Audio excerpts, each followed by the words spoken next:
বন্ধুরা, আজকের এই ভিডিওটি খুবই গুরুত্বপূর্ণ, বিশেষ করে পশ্চিমবঙ্গের সাধারণ মানুষ, মহিলারা, ছাত্রছাত্রী এবং বেকার যুবক যুবতীদের জন্য।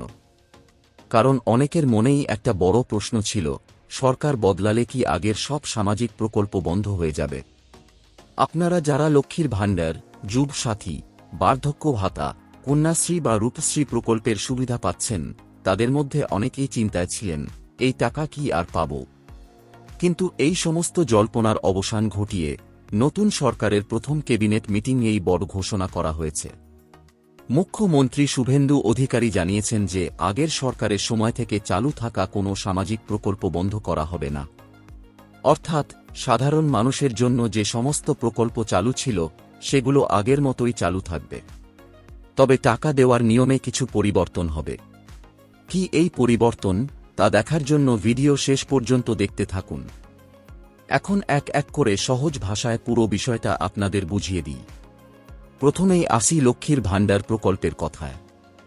এই প্রকল্পটি মূলত রাজ্যের মহিলাদের আর্থিকভাবে সাহায্য করার জন্য চালু করা হয়েছিল। এই প্রকল্পের মাধ্যমে প্রতি মাসে মহিলারা ১,৫০০ টাকা করে পেয়ে থাকেন। অনেক পরিবারের জন্য এই টাকাটা খুবই গুরুত্বপূর্ণ, কারণ এটি তাদের দৈনন্দিন খরচে সাহায্য করে। নতুন সরকার স্পষ্ট জানিয়ে দিয়েছে, এই প্রকল্প বন্ধ হচ্ছে না। অর্থাৎ যারা এই টাকা পাচ্ছেন তারা আগের মতোই পেতে থাকবেন। দ্বিতীয়ত, যুব সাথী প্রকল্প। এই প্রকল্পটি বেকার যুবক যুবতীদের জন্য খুবই গুরুত্বপূর্ণ। এই প্রকল্পের মাধ্যমে প্রতি মাসে ১,৫০০ টাকা করে ভাতা দেওয়া হয়।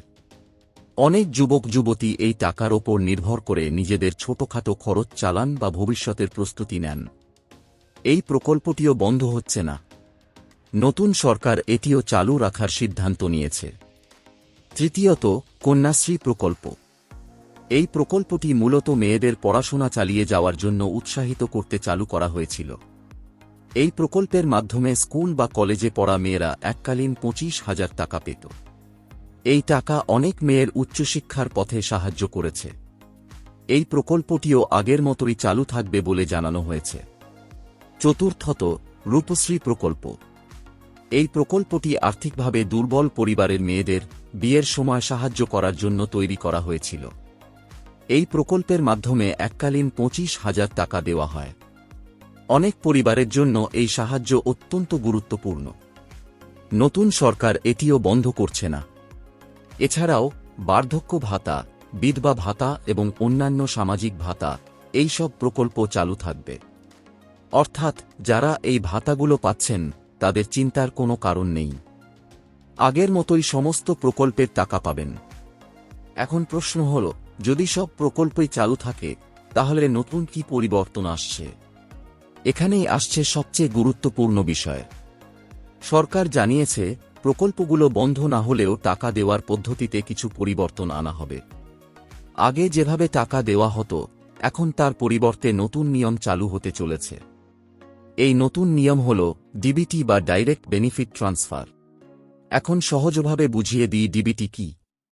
ডিবিটি মানে হল ডাইরেক্ট বেনিফিট ট্রান্সফার। এটা হচ্ছে কেন্দ্রীয় সরকারের একটা টাকা পাঠানোর সিস্টেম, যেখানে বিভিন্ন প্রকল্পের টাকা পাঠাতে বেনিফিশিয়ারির ব্যাংক অ্যাকাউন্ট নাম্বার লাগে না, শুধু বেনিফিশিয়ারির আধার নাম্বার ধরে টাকা পাঠানো হয়। এবার থেকে পশ্চিমবঙ্গ সরকারের বিভিন্ন সামাজিক প্রকল্পের টাকা এই পদ্ধতিতে সরাসরি বেনিফিশিয়ারির আধার সিডিং ব্যাংক অ্যাকাউন্টে পাঠানো হবে। এর ফলে মাঝখানে কোনো দালাল, কোনো ঝামেলা বা দেরি থাকবে না। টাকা সরাসরি উপভোক্তার আধার সিডিং ব্যাংক অ্যাকাউন্টে পৌঁছে যাবে। এই পদ্ধতির কিছু বড় সুবিধা আছে। প্রথমত, স্বচ্ছতা বাড়বে। অর্থাৎ কে টাকা পাচ্ছে আর কে পাচ্ছে না, সবকিছু পরিষ্কার থাকবে। দ্বিতীয়ত, দুর্নীতি কমবে, কারণ মাঝখানে কোনো তৃতীয় ব্যক্তি থাকবে না। তৃতীয়ত, টাকা পাওয়ার সময় কমে যাবে। আগে যেখানে দেরি হতো, এখন অনেক দ্রুত টাকা অ্যাকাউন্টে চলে আসবে। এবারে আসি, আপনি করে বুঝবেন আপনার ব্যাংক অ্যাকাউন্টটি আধার সিডিং বা এনপিসিআই সার্ভারে ডিবিটি লিংক আছে কিনা, কিভাবে চেক করবেন। এবং ডিবিটি লিংক না থাকলে অনলাইনে ব্যাংক অ্যাকাউন্টটি কিভাবে ডিবিটি লিংক করবেন। প্রথমে আপনার গুগল ব্রাউজারকে ডেস্কটপ মোড করে নেবেন, তারপর গুগলে টাইপ করবেন এনপিসিআই, তারপর সার্চ করবেন। সার্চ রেজাল্টে প্রথম যে লিঙ্কটা আসবে সেই লিঙ্কে ক্লিক করবেন।